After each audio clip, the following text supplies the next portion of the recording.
estamos de regreso y está ya con nosotros el senador don Alejandro Guillé. Senador, ¿cómo está usted? Muy buenos días.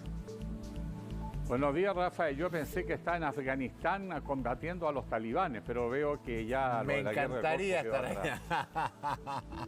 Senador, iba a decir senador del PRO, pero en realidad no me consta. ¿Sigue militando en el PRO? No. No tuvimos acuerdo con Marco Enrique y el PRO de cómo manejar la campaña. Yo no estoy por campañas individualistas, yo creo que llegó la hora de unirse, y lo vengo diciendo desde el año pasado, la unidad de todas las... No solo la centroizquierda, la izquierda, nos vamos a necesitar en segunda vuelta y el próximo gobierno va a ser un gobierno muy difícil, va a requerir mucha ciudadanía, mucha unidad, mucha solidez y por lo tanto estoy colaborando activamente en un proceso unitario para poder levantar un programa común, lista común y una candidata o candidato común de toda la izquierda, de toda la oposición, para evitar que la derecha vuelva a gobernar, porque la verdad es que dejaron el país hecho un desastre, con una insensibilidad, una incapacidad tremenda de gobernar en medio de situaciones difíciles, eso sin duda que es así, pero no estuvieron a tono y yo creo que Sichel es más de lo mismo. No, hay que trabajar seriamente porque ya no nos jugamos 4 años, Rafael, nos jugamos los próximos 40 años. El candidato Sichel dijo ayer que los derechos humanos no podían ser una excusa para no mantener el orden. ¿Qué le parece a usted esa frase?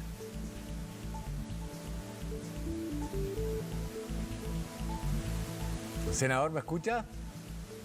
Se le fue Ahora el retorno al senador. Ahora me escucha, perfecto. Le reitero, el candidato Sichel dijo ayer que los derechos humanos, el respeto a los derechos humanos no podía ser una excusa para no mantener el orden, lo cual ha generado una serie de polémicas. ¿Qué opina usted de esa frase? Que la derecha entiende el orden como represión y no como justicia. Yo creo que la paz social, la justicia en Chile va a traer paz y va a traer gobernabilidad y la derecha no lo puede ofrecer.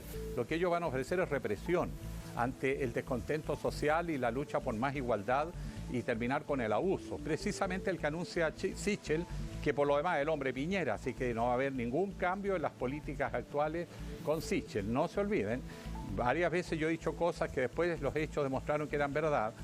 Sichel es hombre de Piñera, es hombre de los grandes grupos económicos. Ellos lo único que quieren hacer es restablecer, entre comillas, el orden a costa de represión.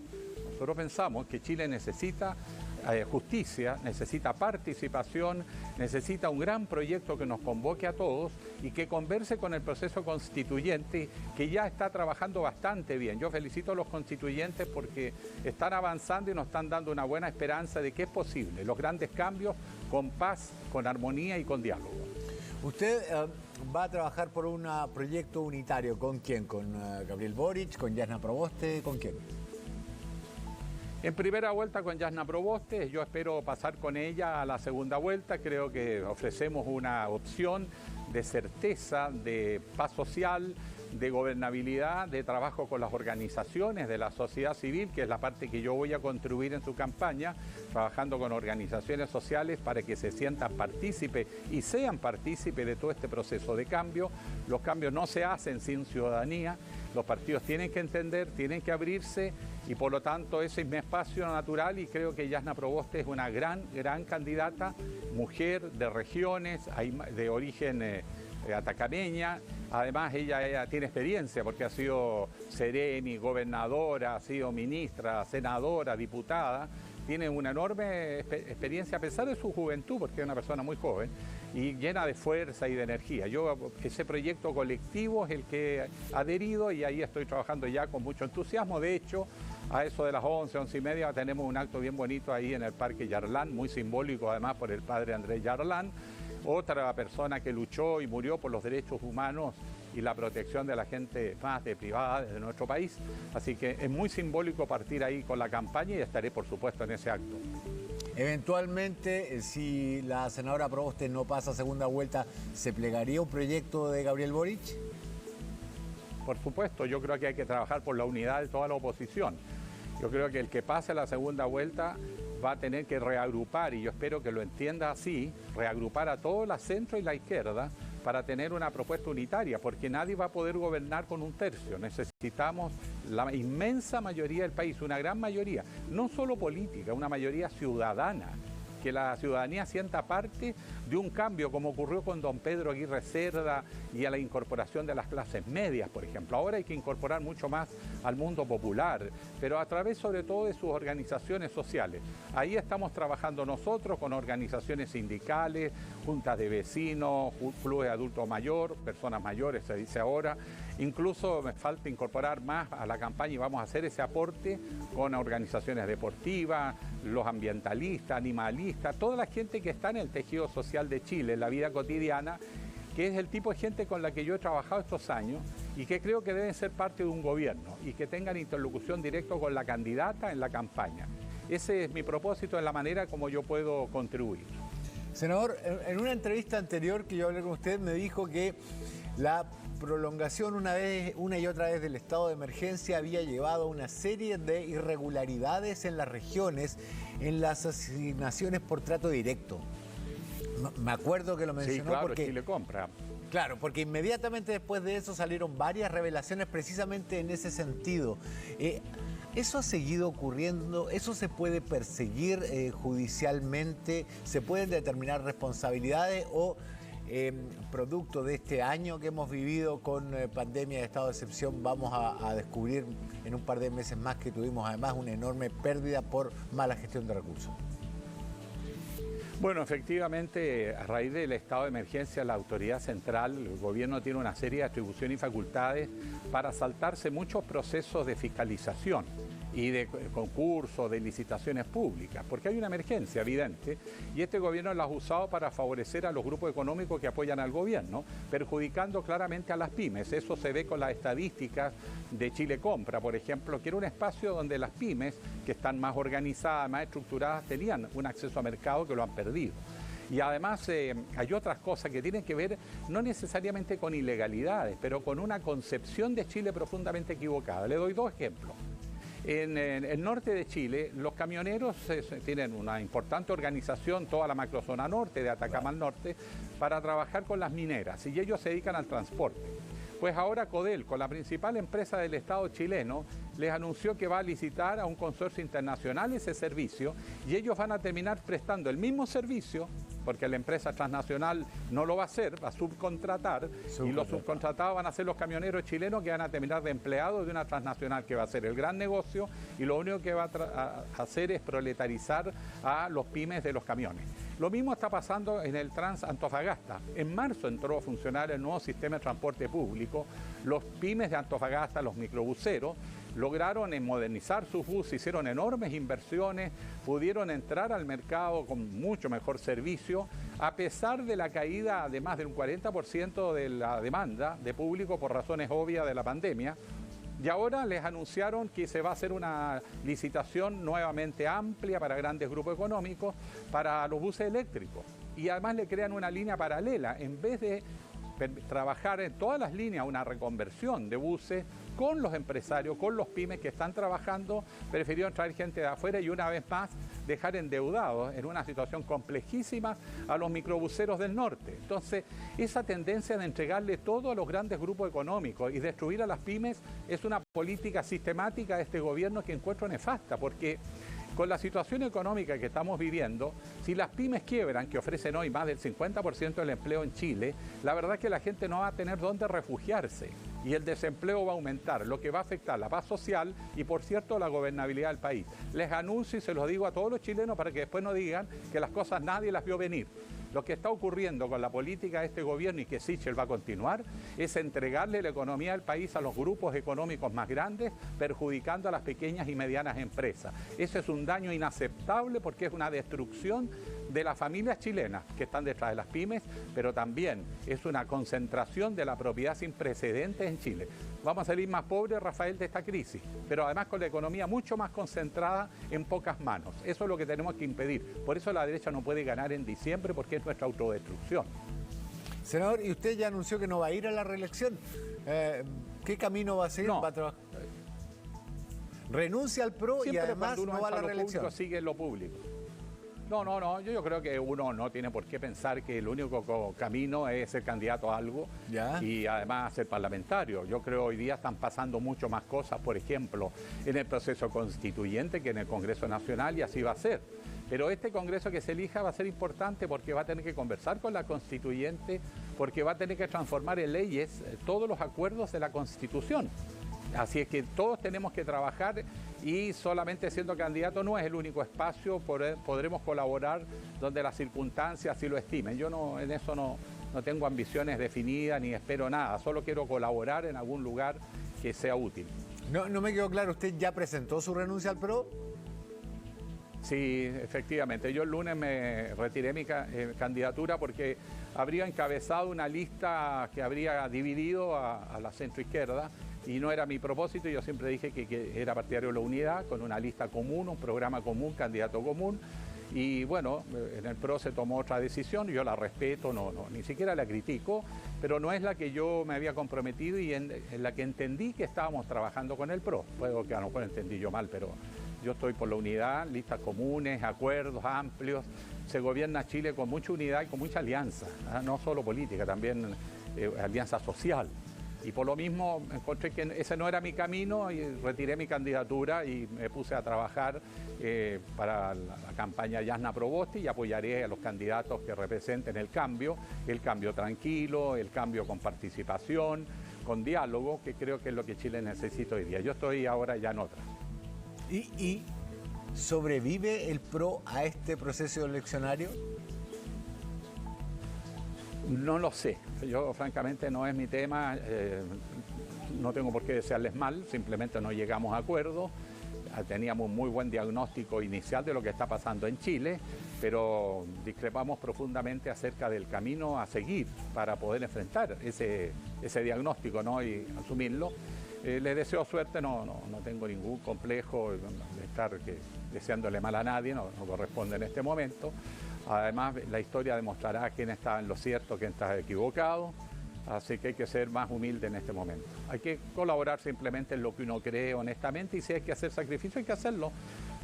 El Congreso no es el único espacio ni el único lugar para colaborar. ¿Y no ha pensado en algún cargo de elección popular tampoco? No hay elecciones luego, pero hay mucho trabajo que hacer, así que eso es lo de menos. Yo tengo ganas de ver algo con participación social, ¿no?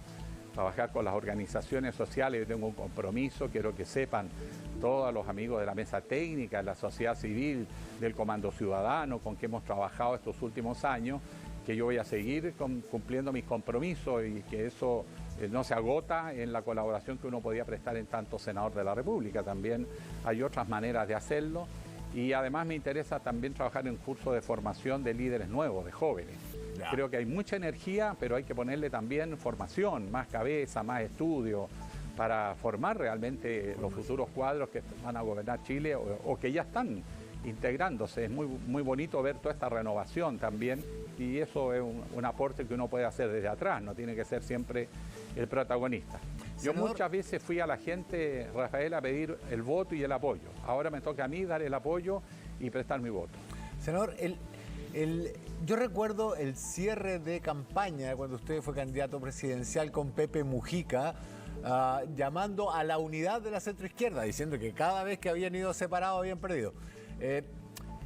¿Qué es lo que cambió? Bueno, aparte de la pandemia y el estallido social, ¿ha cambiado algo dentro de la centroizquierda chilena para que esta vez vayan unidos en un solo bloque a una segunda vuelta presidencial?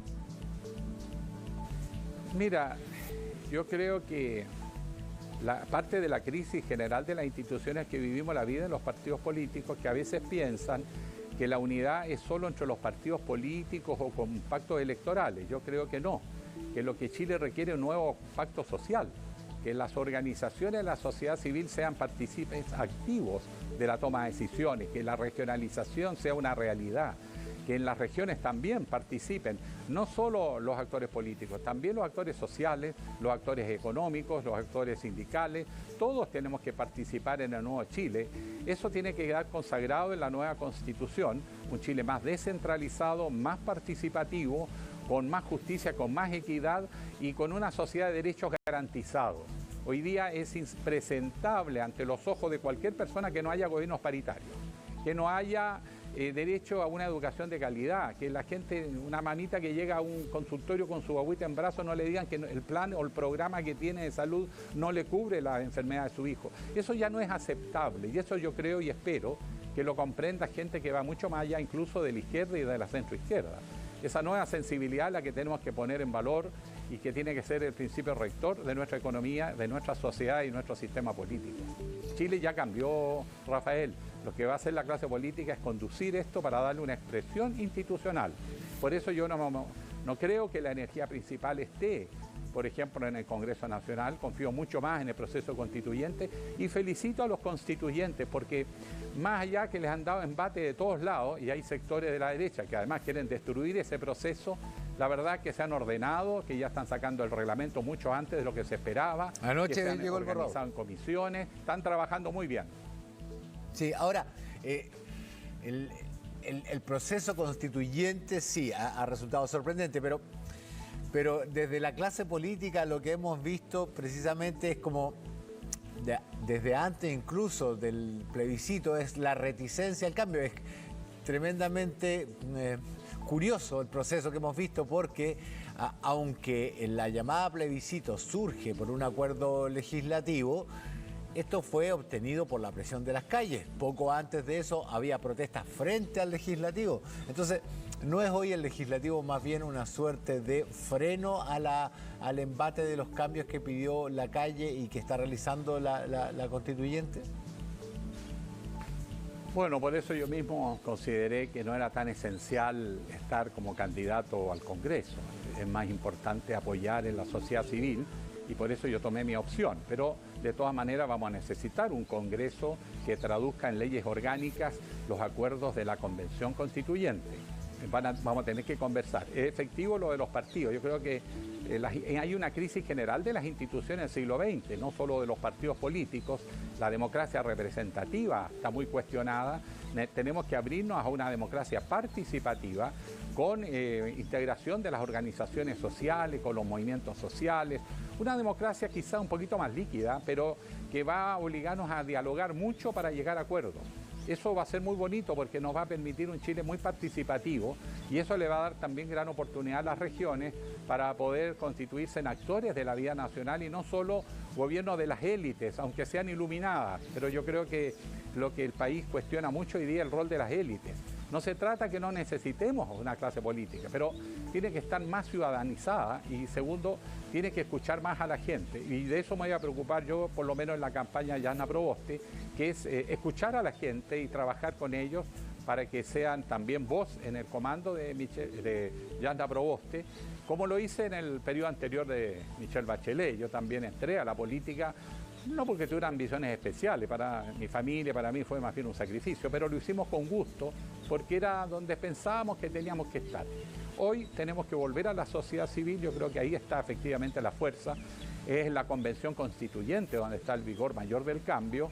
La clase política está un poquito asustada, hay que reconocerlo, pero en la medida que vean que la sociedad civil es capaz de llegar a acuerdos mucho más amplios, mucho más sustantivos, la clase política va a perder ese temor y ese prejuicio a la participación del mundo ciudadano.